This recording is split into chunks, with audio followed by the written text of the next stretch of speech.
আসসালামু আলাইকুম। Monira blog kitchen থেকে আমি মনিরা বলছি। আজ আপনাদের তৈরি করে দেখাবো কাঁকরোলের একটি মজাদার ভর্তা রেসিপি। অনেকেই তো কাঁকরোল অনেকভাবে খেয়েছেন। আমি যেভাবে কাঁকরোল দিয়ে এই রেসিপিটি করেছিলাম, জানি না কেউ কখনো খেয়েছেন কিনা। সম্পূর্ণ আলাদাভাবে একটি মজাদার ভর্তা রেসিপি।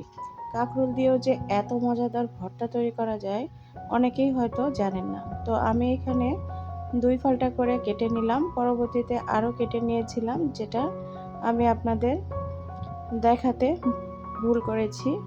তো যাই হোক, কেটে রেখে দিয়েছি। আর এখন কড়াইয়ের মধ্যে তেল দিয়ে দিলাম। দেওয়ার পর এখানে লবণ দিয়ে দিলাম। আমি এখানে লবণ আর হলুদ দিয়ে শুধু কাঁকরোলটাকে ফ্রাই করে নিব। এই যে এভাবে কেটে নিয়েছিলাম, তো সেটা আসলে দেখানো হয়নি। প্রথমে ভেবেছিলাম উপরের খোসাটা সহ ভর্তা করব, পরে দেখছি আসলে উপরের খোসাটা দিয়ে ভর্তা করলে ভর্তাটা ভালো হবে না, যার জন্য পুরো উপরের খোসাটা ছড়িয়ে নিয়ে এভাবে কেটে নিয়েছি। এখন আর একটু লবণ দিয়ে দিলাম, দিয়ে কাঁকরোলটাকে সুন্দর করে ফ্রাই করে নেব। আমি এই ভর্তাটা কোনো প্রকার বাটাবাটির ঝামেলা ছাড়া ভর্তাটা তৈরি করেছিলাম। আর এই ভর্তাতে বিশেষ একটা উপকরণ দিয়েছিলাম। তবে এই উপকরণটা সচরাচর সবাই যেভাবে দেয়, আমি কিন্তু সেইভাবে দিইনি। সম্পূর্ণ আলাদাভাবে নতুন পদ্ধতিতে আমি সেই উপকরণটাকে ব্যবহার করেছিলাম। আমি এখানে একটা ডিম ব্যবহার করেছি। তবে ডিমটা কিন্তু সচরাচর সবাই সেদ্ধ করে তারপর দেয়, কিন্তু আমি যে পদ্ধতিতে দিয়েছি, এভাবে যদি আপনারা ডিমটা দিয়ে ভর্তাটা তৈরি করেন, একদম ইউনিক নতুন একটা কিছু আবিষ্কার করেছি, যেটা আপনাদের টেস্টটাকে বদল করবে। সচরাচর একইভাবে ভর্তা না তৈরি করে খেয়ে এভাবে আলাদা আলাদা করে ভর্তা করে খেয়ে দেখবেন, একদম মুখে লেগে থাকবে। তো সৃজনশীল, আমি একটা আপুর কাছে শুনেছিলাম যে সৃজনশীলতা রান্নার মধ্যে যদি নিয়ে আসতে পারি, তাহলে কিন্তু অনেক ভালো হয়। নতুন কিছু আবিষ্কার সবাইকে অবাক করে দেওয়ার মধ্যে একটা আলাদা ভালো লাগা কাজ করে। আর পরিবারের লোকজনও কিন্তু খুশি হয়ে যায়। একঘেয়েমি রান্না না খেয়ে এভাবে নতুনত্ব কিছু নিয়ে আসতে পারলে সবাই খুশি হয়ে যাবে। তো এখন দেখুন, এটাকে ফ্রাই করে নেওয়ার পর আমি একটা টমেটো এইভাবে 3 ফালি নিয়েছি। নিয়ে সেই টমেটোটাকে এইভাবে দিয়ে দিয়েছি। দিয়ে এখন তেলের মধ্যে এটাকেও ফ্রাই করে নিব। টমেটো কিন্তু খুব দ্রুত সেদ্ধ হয়ে যায়, যার কারণে আমি এটা দেওয়ার 2 মিনিট পরেই দেখুন এরকম হয়েছে। তো এখন এগুলোকে আরেকটু লাল লাল করে সফট করে ফ্রাই করে নিতে হবে।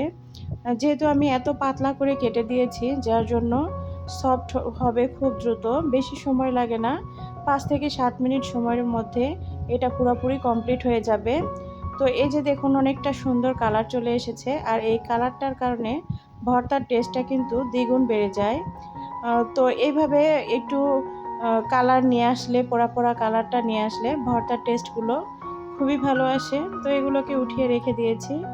ওই তেলের মধ্যে আমি এখন কিছু রসুন আর কাঁচামরিচ এখানে দিয়ে দিব। চাইলে আপনারা শুকনা মরিচ দিয়ে ভর্তাটা তৈরি করতে পারেন, তবে স্বাস্থ্যের দিকে চিন্তা করে আমি কাঁচামরিচটাই সচরাচর বেশি ভর্তা তৈরি করে থাকি। আমার রেসিপিগুলো দেখলেই বুঝতে পারবেন, সবসময় আমি কাঁচামরিচ দিয়ে ভর্তা তৈরি করার চেষ্টা করি। এতে করে স্বাস্থ্যের দিকে খুবই ভালো। তো যাই হোক, এখন আমি দেখুন এভাবে এটাকে আরও সুন্দর করে ফ্রাই করে নিব একটু কালার আসা পর্যন্ত। তো এখন কালার চলে এসেছে। আর এখানে আমি পেঁয়াজ দিয়ে দিচ্ছি। পেঁয়াজটা আমি একদম চিকন চিকন করে কেটে দিয়েছি, তবে পেঁয়াজটাকে ধুয়ে এখানে দিতে হবে। পেঁয়াজের যে অতিরিক্ত ঝাঁজটা থাকে, সেই ঝাঁজটা চলে যাওয়ার জন্য পেঁয়াজটাকে পানির মধ্যে ধুয়ে তারপরে এখানে ব্যবহার করবেন। এতে করে ভর্তার একটা আলাদা টেস্ট পাবেন। তো আমি এখানে ছোট ছোট অনেকগুলো টিপস আপনাদের সঙ্গে শেয়ার করছি। আশা করি আপনাদের কাছে এই টিপসগুলো খুবই কাজে লাগবে। তো এখন এগুলোকেও একটু কালার নিয়ে আসবো হালকা, কিন্তু পুরোপুরি ফ্রাই করব না। তো এই পর্যায়ে এখন এগুলোকে উঠিয়ে নিব। এখন সেই ডিমটাকে আমি কি করেছি দেখুন, এখানে লবণ আর পেঁয়াজের সঙ্গে গুলিয়ে এখন এটাকে ফ্রাই করে নিব। অনেকেই তো সেদ্ধ ডিম দিয়ে ভর্তা তৈরি করে, তবে আমি আজকে এরকম ডিম ফ্রাই করে সেই ফ্রাই করা ডিমটা দিয়ে ভর্তাটা তৈরি করে দেখাবো।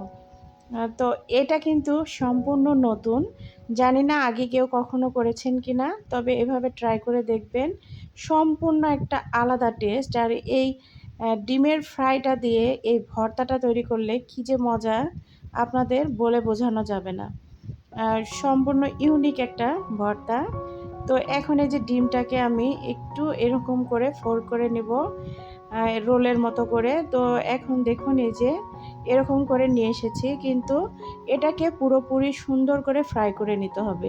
এটারও একটা সুন্দর পোড়া পোড়া কালার আসা পর্যন্ত এটাকে ফ্রাই করে নিব নেড়েচেড়ে। তো এটা যত সুন্দর করে কালার করবেন, মুচমুচে করে ফ্রাই করে নেবেন, তত ভর্তার টেস্টটা ভালো লাগবে। তো এখন এটাকে ফ্রাই করে নিয়ে চলে এসেছি। আর আমি একটা এই যে ম্যাশার নিয়েছি, তবে এই ম্যাশারটা দিয়ে ভর্তাটা আমি তৈরি করব না, সম্পূর্ণ হাত দিয়ে ভর্তাটা তৈরি করব। তো এখন আমি আসলে ম্যাশারটা নিয়ে এসেছিলাম, ওটা দিয়ে ভর্তা করব না, হাত দিয়েই ভর্তাটা তৈরি করব। যার জন্য লবণের সঙ্গে কাঁচামরিচ, পেঁয়াজ আর রসুনটাকে সুন্দর করে ডলে নিব। অফ ক্যামেরাতে একটু সময় নিয়ে হাত দিয়ে এভাবে ডলে নিব, কারণ এটা অনেক বড় হয়ে যাবে, যার জন্য আমি দেখাতে পারলাম না।